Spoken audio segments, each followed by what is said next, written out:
Hi friend मो technical Jitu भाई आज मैं गोटे छोटे भिडियोटे बनाऊँगी भिडियोटी बनवार कारण है गाड़ीटीर रास्ता पूरा स्टार्ट बंद हो जाता गाड़ी स्टार्ट हो नाला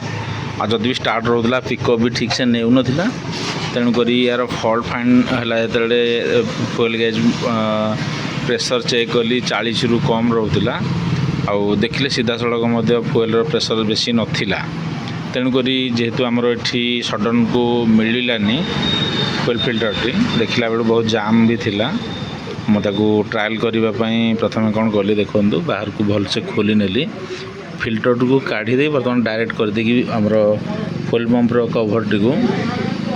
डायरेक्ट कर दे स्टार्ट मारला पर गाड़ी ठीक है तेणुक फास्ट आम चेक करने जदि कौन गाड़ी 10,000 कि 15,000 प्लस गाड़ी गड़ी जाइए कि पिकअप नौ ना कि स्टार्ट ठीक रे होनी तेबे आम आमर इंजेक्टर मध्यम देखा अगर ठीक रे स्प्रे होची ना नहीं स्पार्क प्लग चेक कला जदि फॉल्ट न ठीक से सॉल्व न हो तेबे आम आपको चेक करने निमंते फुएल पंपर फिल्टर काढ़ी डायरेक्ट स्टार्ट मारी परिबा।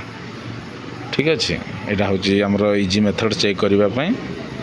यही पद्धति को आपणे आप देखिपारे बर्तमान गाड़ीटा रास्तार ब्रेकडाउन थिला भिड़ी भिड़ी आनिया पड़ी बर्तमान देखो गाड़ीर आरपीएम ठीक आसी